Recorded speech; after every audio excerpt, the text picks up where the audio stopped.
Ever felt frustrated being told PMS, heavy bleeding, and cramping are just normal parts of life? You are not alone. I loathed my monthly cycle for decades. That all changed when I earned 3 health coaching certifications discovering something incredible. Your period is vital. It is an outward sign of your inner health, and it holds the key to unlocking your full potential.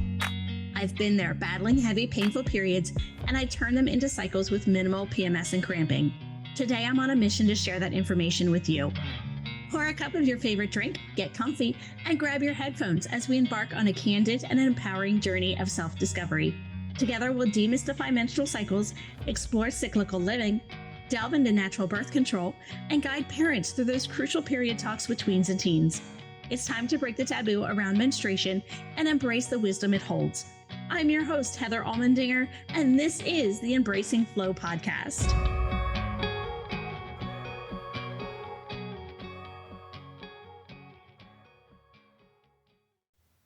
Hello, everyone, and thank you for joining me on Embracing Flow. I'm Heather Allmendinger, your queen of flow, here to help body literacy practical, compassionate, and useful in real life.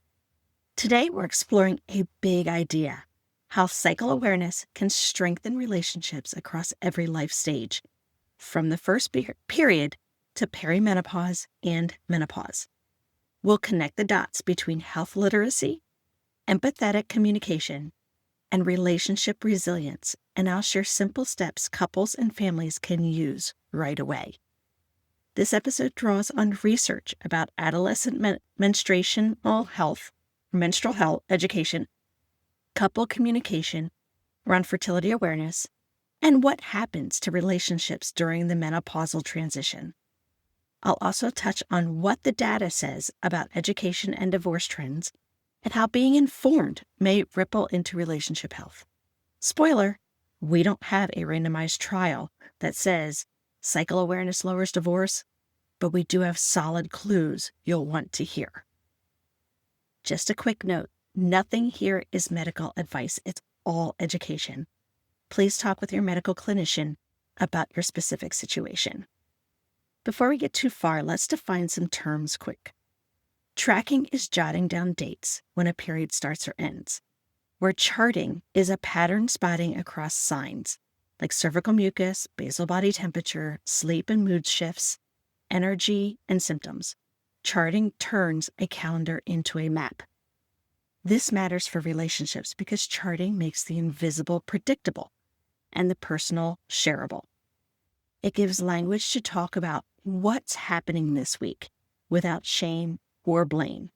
And that language helps partners, parents, and children plan, adjust, and support each other with more empathy.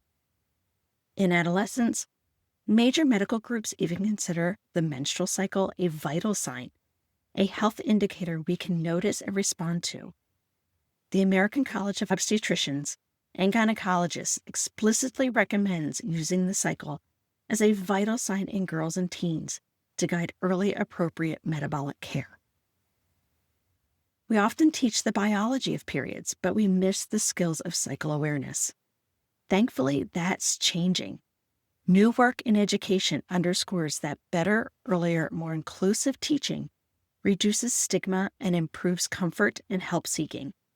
For example, recent school-based research highlights how positive, normalized communication around menstruation improves students' experiences and builds constructive family partnerships.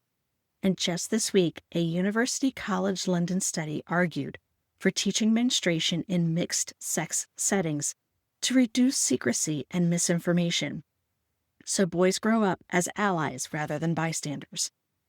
That kind of shared literacy sets couples up for better understanding later. Education works. Controlled studies show menstrual health education significantly increases knowledge and healthy practices in adolescence. We can apply the same logic to relational outcomes. Better knowledge, better conversations, better support. What about the adults? Well, there's a body of research on fertility awareness-based methods, or FABMs, the structured science-based side of cycle charting. In a 2022 review, found that fertility awareness can positively influence relationships and body literacy. And in a large survey of over 2,500 symptothermal users, majorities of women and men reported improved relationship quality and sexual satisfaction when using these methods. That doesn't prove causation, but it tells us that shared awareness and decision-making often feel connective versus divisive. A separate multi-country survey echoed this. Users reported that fertility awareness was beneficial for self-knowledge, the couple's relationship, and satisfaction with sexual frequency. Again, all of this signals that communication and collaboration tend to rise when the body's rhythms are on the table. Now to the season many couples tell me is the trickiest. Perimenopause into menopause. Symptoms can be real and disruptive. Hot flashes, night sweats, sleep problems, brain fog, mood variability. Genitourinary symptoms like vaginal dryness, irritation, burning, painful intercourse, urinary urgency, frequency of recurring infections, and a weakened bladder control. They can affect both partners. Authoritative guidance from menopause societies emphasizes comprehensive care and support in this life stage. Men hear it too. In the MATE survey of men whose partners were in the perimenopause-menopause transition, 63% said their partner's symptoms personally affected them. A third reported emotional strain in the relationships, and a third reported reduced intimacy. This is not destiny. It's a nudge to skill up as a couple. Encouragingly, partner education makes a difference.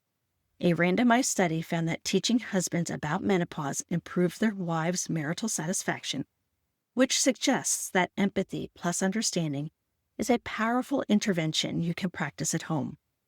We should also note, not every study links menopause symptoms to relationship problems, and experiences vary widely. The big picture is that informed, supportive partners fare better than uninformed, reactive ones. Let's talk divorce trends very, very carefully here. In the U.S., divorce patterns have shifted over time with education. Research published by the American Sociological Association shows that wives having more education than husbands no longer increases divorce risk, a reversal from decades ago. And more broadly, newer marriages show widening differences in dissolution of education level. Higher education is increasingly associated with lower marital dissolution. This doesn't mean a diploma, quote, causes marital success. It does mean education, including health literacy, travels with communication skills, resources, and expectations that often help marriages. So we can say cycle awareness reduces divorce? No, we can't say that, not directly. What we can say is relationship education with body literacy in adolescence to partner education at menopause is linked to better communication, empathy, and satisfaction. Those are the ingredients that protect relationships. Cycle awareness appears to be one valuable form of that relational intelligence. Here are simple evidence-aligned moves you can try this week. Choose a shared language. Pick one or two observable signs to name together: sleep quality, energy, mood, cervical mucus, hot flashes, frequency. So this week feels different, gains context, not conflict. Clinicians use cycles as a vital sign for a reason. Then pick tools that fit your values. If apps help you chart, I recommend Read Your Body and/or FEMM Health. Both are designed for nuanced observations and learning. Use what aligns with your needs and medical guidance. Make a 10-minute meeting. Once a week, align calendars with cycles. What support do we need in the luteal phase? How do we plan around perimenopause sleep disruption? Keeping it brief makes it doable. In midlife, involve the partner. Share a vetted menopause primer together and define support in concrete actions: cooling the room, adjusting bedtime routines, planning intimacy windows, or checking in after a tough night. Partner education has measurable marital benefits.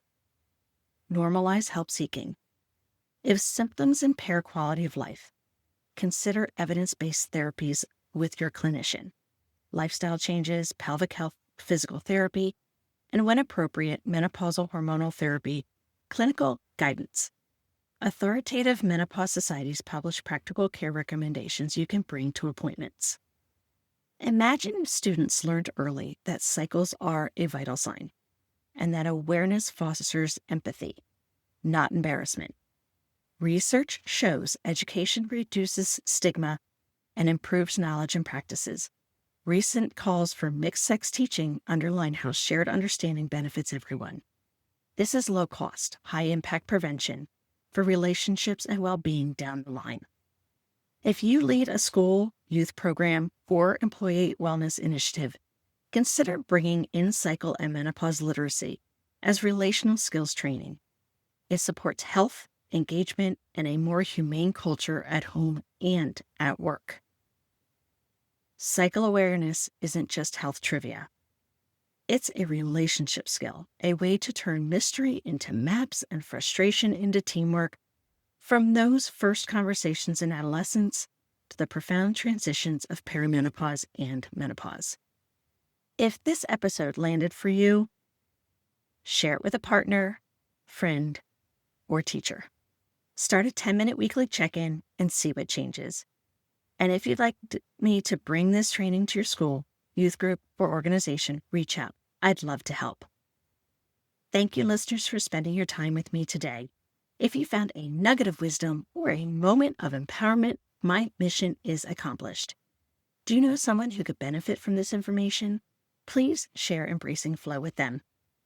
In every phase, embrace it, love it, crown it, and be vividous. Talk to you soon. Thank you so much for joining us today. If you enjoyed this episode, please follow the show, submit a rating and review, and share it with your friends. Visit my website, embracingflowpodcast.com, to receive your free guide on 4 ways to decrease PMS. The link is in the show notes. Information shared on the Embracing Flow podcast is for educational purposes only. It does not constitute medical advice. Until next time, love hard, laugh often, and always be vividous.